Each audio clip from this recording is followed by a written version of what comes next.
اعوذ باللہ السمیع العلیم من الشیطان اللعین الرجیم بسم اللہ الرحمن الرحیم الحمد للہ رب العالمین وصلی اللہ علی سیدنا محمد النبی وعلی آلہ واللعنۃ اللہ علی اعدائهم اجمعین من الجن والانس من الاولین والآخرین رب اشرح لی صدری ویسر لی امری واحلل عقدۃ من لسانی یفقہوا قولی اللہم عجل لولیک الفرج.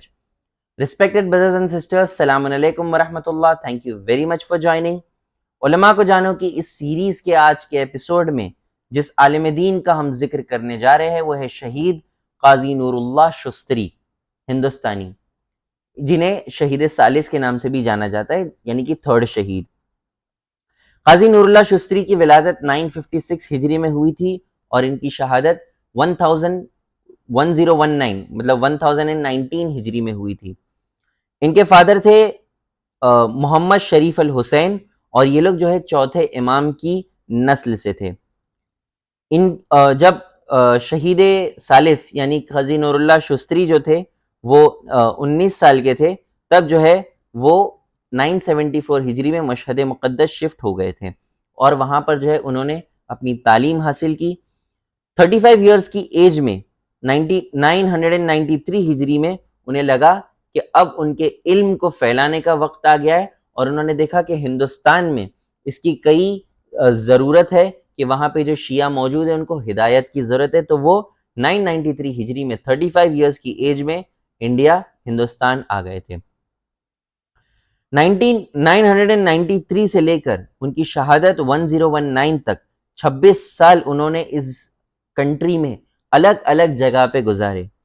جب وہ آئے تھے تب پہلے جو ہے اکبر بادشاہ کا دور تھا، اور اکبر نے جو ہے انہیں کشمیر بھیجا تھا اور وہاں کے حالات جو ہے ان کو اینالائز کرنے بھیجا تھا.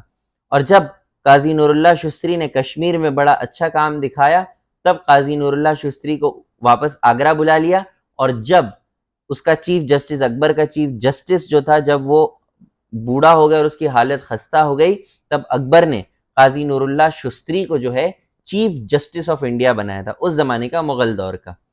قاضی نور اللہ شستری نے ایک شرط رکھی کہ میں ہر مسلک کے اسلام کو اس کے حساب سے اس کا رولنگ دوں گا. مطلب اگر کوئی حنبلی آ رہا ہے تو اسے حنبلی کے حساب سے اس کی مطلب اس کا مسئلہ دور ہوگا.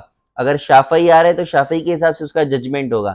جعفری آ رہا ہے تو جعفری کے حساب سے اس کا ججمنٹ ہوگا. اس طرح یہ قاضی نور اللہ شستری کا نالج تھا کہ وہ اتنے نالجبل تھے کہ نہ صرف شیعہ مذہب کو بلکہ اہل سنت کے چاروں مسلک کے مذہب کو وہ ان ڈیٹیل پہچانتے تھے.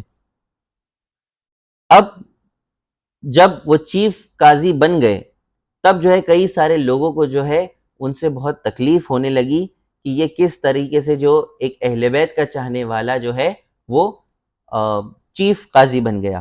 لیکن اکبر کے دربار میں کئی سارے اہل بیت علیہم السلام کے چاہنے والے موجود تھے کہ جو اکبر کے اوپر ایک انفلوئنس بنا کر رکھتے تھے. لیکن اکبر کے جانے کے بعد جب جہانگیر کا دور آیا اس کے بیٹے کا، اور جہانگیر کو بچپن سے جو ہے ایسے لوگوں نے گھیرا ہوا تھا جو اہل بیت علیہم السلام کے دشمن تھے، ان کے شیعوں کے دشمن تھے، اور بچپن سے جہانگیر کے کان میں اہل بیت علیہم السلام کے چاہنے والوں کے خلاف زہر بھرا جا رہا تھا. تو جب وہ بادشاہ بنا تو انہوں نے اسے بھڑکایا کہ تم جو ہے قاضی نور اللہ شستری کو جو ہے قتل کر دو. تو اس نے کہا مجھے پروف لاؤ کہ کیوں ان کو قتل کرنا چاہیے.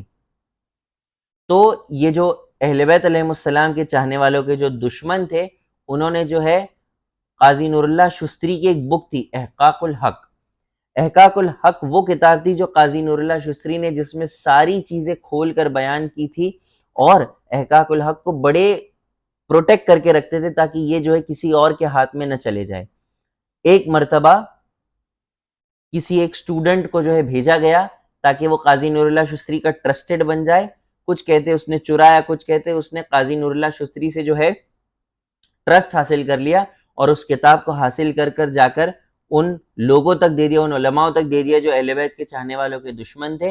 اور وہ لوگوں نے جا کے جہانگیر کو دے دیا اور کہا کہ دیکھو یہ کس طرح جو ہے اصحاب کرام کی جو ہے ان کو ڈس ریسپیکٹ کرتے، جبکہ ایسا نہیں ہے. اہل تشیع اصحاب کو ڈیفینیٹلی ریسپیکٹ کرتے.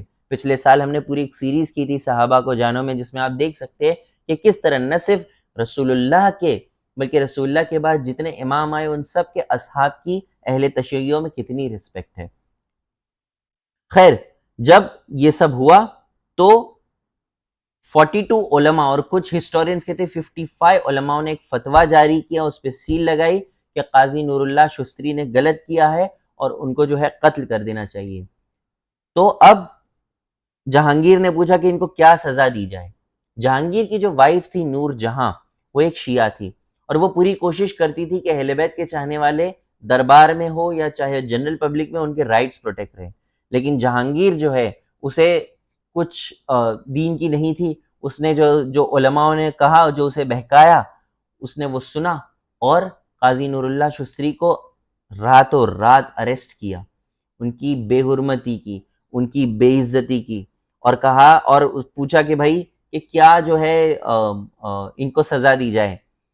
تو علماء جو تھے کیونکہ وہ بڑے غصے میں تھے قاضی نور اللہ شستری سے، تو انہوں نے کہا کہ ان کو 100 کوڑے مارے جائے، ان کو زبردستی جو ہے مولٹن لیڈ پلایا جائے اور اس کے بعد ان کی باڈی کو جو ہے لٹکا دیا جائے اور آخر میں جلا کر راکھ کر دیا جائے۔